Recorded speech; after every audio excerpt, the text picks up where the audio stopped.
Bienvenue dans la capsule, le superlatif. On utilise le superlatif pour comparer un élément avec tout un groupe, le plus, la moins. Le superlatif de supériorité, il sert à dire que quelque chose est le plus beau, le plus grand, le plus intéressant et ainsi de suite. Dans un premier temps, il faut observer l'objectif utilisé. S'il contient une syllabe ou deux syllabes finissant en Y, il est considéré comme étant un adjectif court. Par contre, s'il contient deux syllabes ne finissant pas par Y ou plus, 3 syllabes, 4 syllabes, il est considéré comme étant un adjectif long. Pourquoi c'est important? Parce que le superlatif de supériorité ne va pas se former de la même manière. Si l'adjectif est court,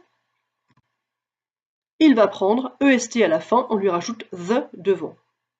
Ça donne par exemple the oldest, le plus vieux, the fastest, le plus rapide, the biggest, le plus grand. À noter que dans certains cas, on va faire redoubler la consonne qui finit l'adjectif. The friendliest, le plus amical. Attention, là aussi, quand c'est un Y, on le transforme en I. Quand l'adjectif est long, ça va être différent. On va lui rajouter the most devant cet adjectif. On ne touche pas l'adjectif.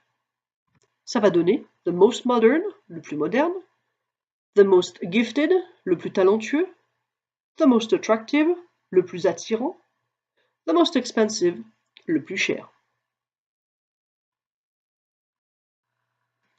Le superlatif d'infériorité. Il sert tout simplement à dire que quelque chose est le moins beau, le moins grand, le moins intéressant et ainsi de suite. La bonne nouvelle, c'est que là, on se fiche de savoir si l'adjectif est court ou long. On va mettre the least plus l'adjectif directement après. Par exemple, the least fast, le moins rapide, the least friendly, le moins amical, the least luxurious, le moins luxueux, the least expensive, le moins cher. Attention à certains adjectifs qui vont être irréguliers.